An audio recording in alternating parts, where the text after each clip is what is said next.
ダーウィン・ボヨネスです。赤のダーウィン・ボヨネス。さあこの試合の解説正幸さんです。伊藤さんよろしくお願いします。よろしくお願いします。解説は元 WBO 世界スーパーフェザー級をmga boss, so sa video na ito boss ay sa mga babayan dito sa minimum weight division. So ang laban na po ito, Boyones, laban dito sa undefeated Japanese po yung ating kababayan, habang naka-red gloves naman ay scheduled for 6 rounds yung Japanese fighter. At lamang po dito yung Japanese pagdating sa home advantage kasi nga ang laban nila mismo sa bansang Japan. So mga boss, panalo by way of knockout, mga 5 wins, 2 talo, at may 3 Japanese fighter naman ay may 2 wins, walang talo, at may 2 wins by way of knockout. So sa mga Japanese po ay mayroon 100% na mga boss. Pero kung ikukumpara natin dito sa Pinoy na to, mas lamang po yung po dito ang opening round para sa 6 rounds na bakbakan sa main experience. Let's go mga boss, magsisimula na po na si Darwin Boyones laban dito sa Japanese mga boss. Let's go, aggressive siya sa pagsugod mga bossing. Left hook coming from Rusey mga bossing, at tinamaan yung ating kababayan kasi medyo nauuna ang kanyang ulo, panggaan ng ulo. Kung sakali na mabanggaan, napakadelikado po nun, pero sa opening round para sa bakbakan na ito, maganda. Okay po, 1 minute left dito. Maganda po yung composure ng Japanese dito sa opening round pa lamang, nakukuha niya po yung napipigilan niya itong Japanese sa pag-atake sa pamamagitan ng pagyabinasyon.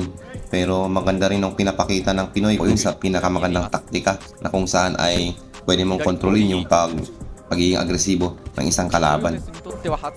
So maliit lamang po, which is natural lamang sa aming chamba lang yung malalaking katawan at mabibigat. Okay, we still have 20 seconds left dito sa pero hindi tumama. Sabay yakap, okay lang to. Medyo malayo-layo pang lalakbayin. Sinusubukan ng ating kababayan ay bawasan yung pagiging aggressive. At feeling ko nakukuha ng Japanese ang opening round mga boss. Nakuha ko ng Japanese yung opening round at ang pinatama ng Japanese, pero malik. Kaya pa naman mga boss. Nandiyan pa naman yung kanyang napakalutong ng kombinasyon nitong Japanese. Pero nakama si kababayan doon ng uppercut mga boss sa inside fighting ng counter.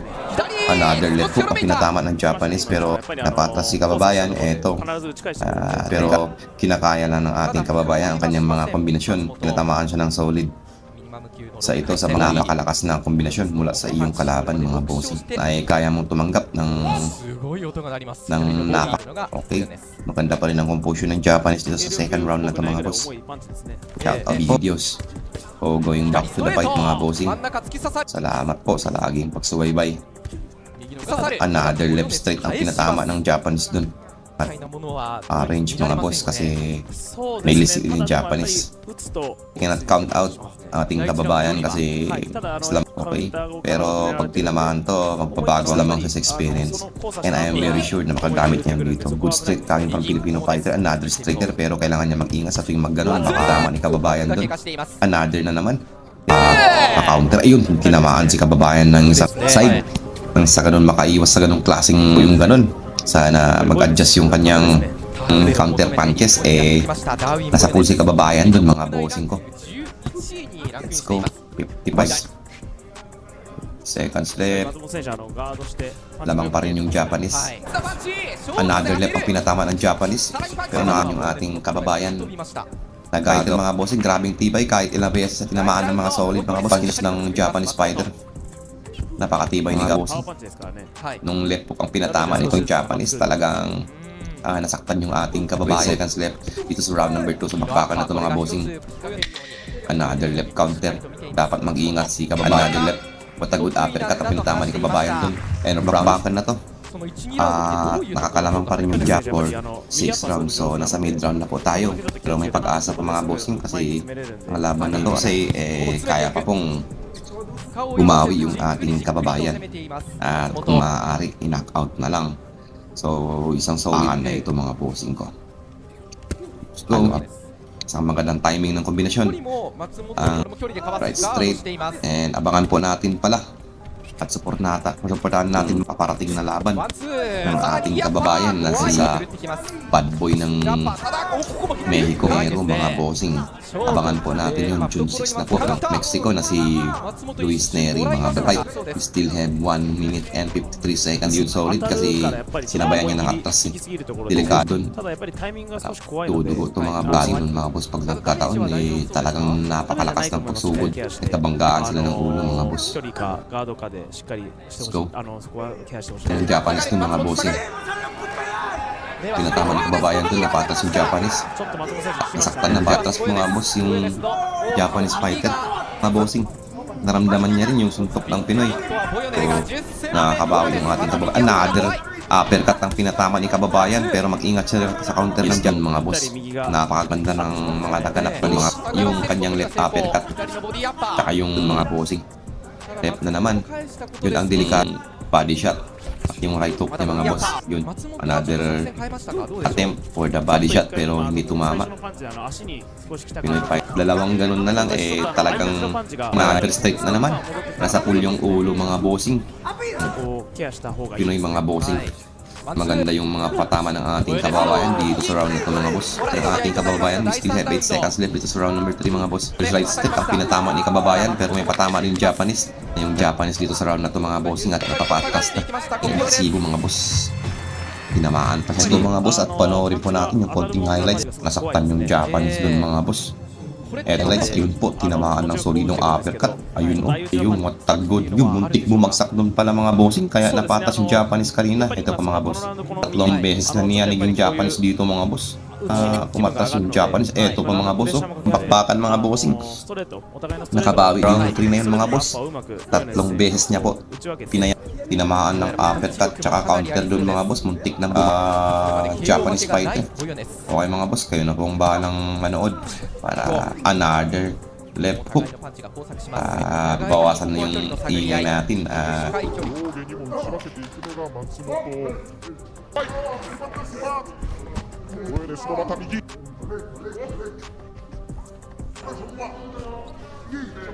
初打った後に必ず右アッパーか右ストレートを返すので、はい、そこをしっかりこう気をつけてほしいですね。それにワクワクしていると話したボヨです。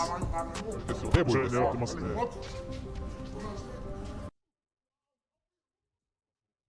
思い切ったパンチをここまで見せています。上。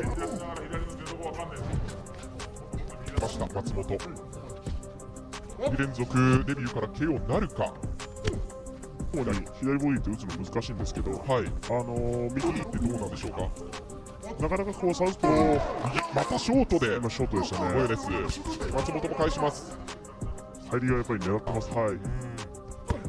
しっかり見て、ストレート、ボヨです。今、左右見せてきました。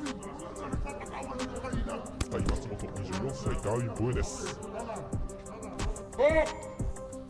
こは一旦レフェリーが右アッパー怖い。左アッパー返していきます。ボヨネスもよく見えている。松本の左も時折顔面捉えてはいます。左ストレート。カウンターが上手なので、打った後っていうのがお互いに狙ってますか、これ。はい。点では少し見合う形も多くなっています。ちょっと怖いタイミングでしたね。バーベキューの6回戦、あと2ラウンドという問題ないと思うんですけど、はい、右フック。松本はこのペースどうでしょうか。今みたいにこう同じタイミングで打つパンチの時にちょっとパンチっていうのが多いので、はい、しっかりそこをケアしながら。やっぱり受けてほしいですね。打ち合いの中でもしっかりとケアしながらのことを考えている感じでもないので、はい、すごい怖いタイミングで振ってくるんですよね。松本選手はしっかり打ってこう打ち合いやすいっていうことですよね。そうですね。なんでっていうはい、一旦離れてボクシングでもいいと思いますね。さあ松本はどういう作戦で来るか。右のフック。左のボディストレートから左ストレート。ジャブでしっかりと距離を取って右フック。左のフックは大振りかわしています。ボヨネスのパンチをしっかりと見えています。じわりじわりまたプレッシャーに行きます。入っていきます。伊藤さんが話したような戦い方どうでしょう。できている相手を見ています。駆け引き入り方が雑だったので、こういった感じでしっかりパンチを見て外しながら打っていけばいい展開になると思いますね。下がったモエレス、パンチをまとめていきます。コーナーに詰めた。舞台でやるっていうすごく難しいことで詰めて連打を待っていきました。モエレス、このラウンド下がり始めました。かなり少しありますね。さあ残り腰が曲がったモエレス、ここにパンチをまとめていく。さ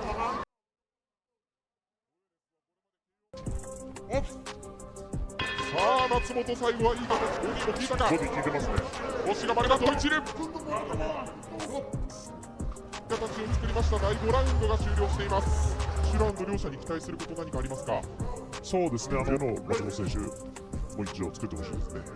出てくる、出てきてますけど、出てくると思うので、しっかりと勝利を収めることができるか。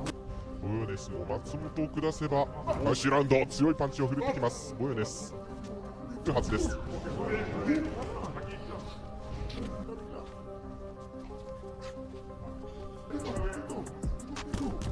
ボヨネスの右、ボヨネスよく手が出ます。またストレート、ストレート、このボディが効いたか。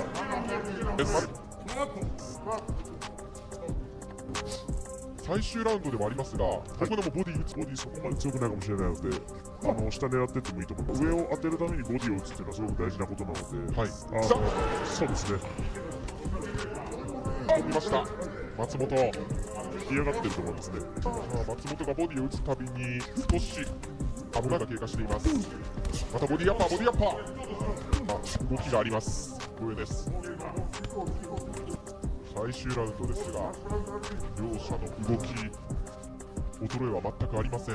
お願いします。左のボディはストレートから左のフック、まだ倒せるパンチを残して松本。ストレートからパンチをまとは距離が縮まります。腰が少し落ちました。よく合わせていきます、松本。また詰めた。ナイスね、ナイスね。Naman po yung bakbakan mga bossing, talagang nagbibigayan yung ating kababayan kahit papano. So dito lang po tayo mga bossing. Maraming salamat dito sa ating channel, sa mga bago na lahat. 最後左フックを合わせてきました。ボヨネスが終了ということになりました。